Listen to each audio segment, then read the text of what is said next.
A Colorado woman gets a century behind bars for one of the most unthinkable crimes. People are hungry to hear from Ms. Lane, to hear why you did this, desperate to hear you explain what happened to Aurora. Burke and Cotter sentenced Dynell Lane to 100 years in prison.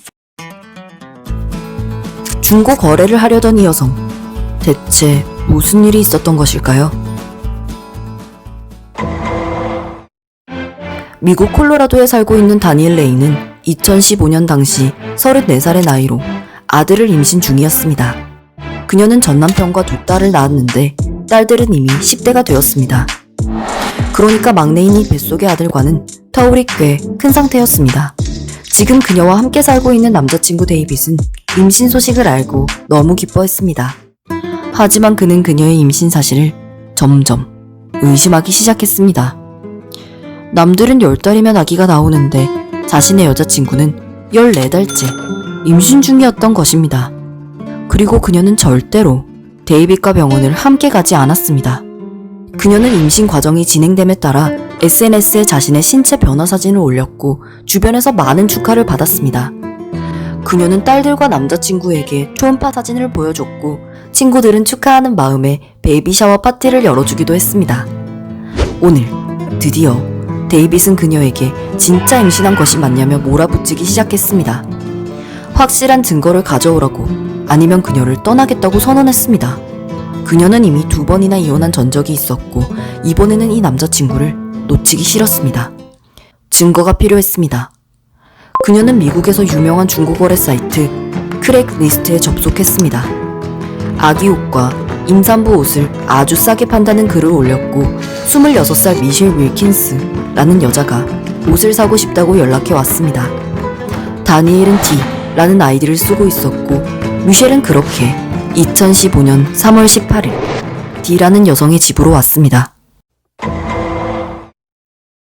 둘은 1시간도 넘게 대화를 했습니다. 거의 8개월쯤 만삭이 임산부였던 미셸은 그녀와 공통점이 아주 많았기 때문입니다. 미셸은 자신의 딸을 오로라라고 이름 지을 거라고 했고 다니엘은 자신의 아들을 제임스라고 이름 지을 거라고 하며 담소를 나눴습니다. 대강 옷을 받고 이제 집에서 나가려는데 다니엘은 자꾸만 얘기를 새로 시작하며 그녀를 못 가게 붙잡았습니다. 급기야 다니엘은 지하실에 아기 옷이 더 있다며 내려가자고 했고 미셸은 그녀와 함께 지하실로 내려갔습니다. 다니엘은 그녀를 그냥 보낼 수가 없었습니다. 남자친구와 오늘 의사에게 가기로 했고 그 전까지 무슨 수를 써서라도 임신했다는 확실한 증거가 필요했기 때문입니다. 미셸은 이제 정말 집에서 나가려고 뒤로 돌았고 다니엘은 옆에 있던 전등으로 미셸의 머리를 쳤습니다. 그리고 전등에서 나온 유리 파편으로 미셸의 목을 찔렀습니다. 그리고 부엌칼 2개를 가지고 와서 쓰러져 있는 미셸의 몸에서 태아를 꺼냈습니다. 그리고 태아를 안고 위층으로 올라가 욕조 안으로 들어갔고 남자친구가 집에 올 것을 대비해 유산한 척 장면 세팅에 들어갔습니다. 미셸은 아직 살아있었고 다행히 핸드폰이 근처에 있었는지 911에 전화를 했습니다. 911, address of your emergency. 1620 Green, please. 1620 what? Green, please. Green place. Green like the color? Yeah. Okay, tell me what happened. She cut me Who cut you? downstairs. I don't know. Please. I'm down. What did she cut you with? A knife. I'm pregnant. She got me in my stomach. Okay. I'm afraid. She cut you in your stomach? I'm pregnant. Okay. Please don't just... What is the suspect's name? I don't remember. Please, I'm bleeding out. I know you need to stay on the phone with me, okay? I'm getting everybody to you, okay? And then my sister, I'm bleeding out. I know, you stay with me, okay? I got everybody coming to help you. You stay on the phone. Don't hang up. Okay. You stay on the phone with me, okay? Don't go to sleep. We got everybody in the way. They're trying to find you now. I heard the doorbell ring. I heard the doorbell ring. Is that them? Okay. Are they ringing the doorbell? She cannot get to it.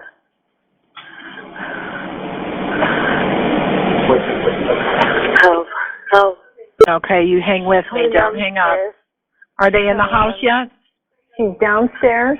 Yeah, they're here. They're here. Okay, I'll let you go. 이런 상황을 꿈에도 모르는 남자친구 데이빗은 임신한 여자친구를 데리러 집에 왔습니다. 그리고 욕조에서 피를 잔뜩 묻히고 방금 욕조에서 유산했다며 태아를 팔에 안고 있는 여자친구를 보고 소스라치게 놀란 데이빗은 그녀와 태아를 데리고 즉시 근처 병원으로 향했습니다. 그는 아래층에서 죽어가는 미셸의 존재는 새카맣게 몰랐습니다. 911 요원들은 너무 늦지 않게 도착했고 미셸도 근처 병원으로 이송되었습니다. 공교롭게도 둘은 같은 병원으로 이송되었고 경찰은 다니엘을 신문했습니다. 그녀는 미셸이 죽었다고 생각했습니다. 그녀는 경찰에게 미셸이 자신을 먼저 공격했고 자신은 정당방위로 미셸에게 반격했는데 우연치 않게 그녀가 죽어버린 것이라고 했습니다. 그리고 그녀의 뱃속에 있는 아기가 걱정돼서 대신 꺼내준 것일 뿐이라고 했습니다. 하지만 미셸은 살아있었고 다음날 오전 7시 반 눈을 떴습니다. 의사는 그녀가 거의 죽어있는 상태였다고 했고 골반 끝에서 반대쪽 끝까지 칼자국이 길게 나 있었다고 했습니다. 그녀는 쓰러져서 누워있는 동안 자신의 장기가 밖으로 나가 있는 것 같다는 느낌까지 다 느꼈다고 했지만 눈을 뜨자마자 오로라는 어떻게 되었냐고 물었습니다. 오로라는 불행하게도 목숨을 건지지 못했습니다. I did all the things that, a mom would want to do. I read to her, I dressed her, I held her, but knowing that she was only present in spirit and not physically was a really painful thing to grasp. But not being able to witness her first breath or her first smile or even seeing what her eyes looked like was extremely difficult. 이렇게 다니엘은 즉시 체포되었고 법의 심판을 받게 되었습니다. 하지만 그녀는 살인죄가 아닌 살인 미수죄로 법정에 섰습니다. 미국 콜로라도 법상 태아는 사람이 아니며 오로라가 자궁 밖으로 나와 숨을 쉬고 살아있었다는 증거가 없었기 때문에 오로라를 죽인 혐의가 아닌 미셸을 공격한 혐의와 그 외에 5개의 혐의만 인정을 받았습니다. 그리고 충격적이게도 다니엘은 무죄를 주장했습니다. 그녀는 사실 2010년 두 번째 남편과 사이에 낳은 막내 아들을 태어난 지 18개월 만에 불의의 익사사고로 떠나보낸 기억이 있었습니다. 이후 두 번째 남편과 이혼을 했고 전문가들은 아마 이 일이 그녀의 정신상태에 영향을 주지 않았을까 하고 추측했습니다. 또 일부 언론에서는 그 일이 과연 진짜 익사사고였을까 하는 주장을 펼치며 의심의 가능성을 제기하기도 했습니다. 재판장에서는 그녀의 딸이 그녀에게 어버이날에 썼던 편지 등을 읽으며 그녀가 얼마나 평소에 좋은 엄마였는지를 증언했고 주변 사람들은 그녀가 평소 아주 친절했고 이런 일을 했다는 사실을 도무지 믿을 수 없다고 말하는 뉴스 보도가 나갔습니다. 충격적인 일을 겪은 미셸에게는 주변의 도움의 손길이 끊어지지 않았고 그녀는 다니엘을 용서한다고 말했습니다. 안타까운 사실은 이 일이 있기 전 이미 다니엘의 지인 중 2명이 뭔가 이상함을 인지했고 SNS에 이에 관련된 글을 썼다는 것입니다.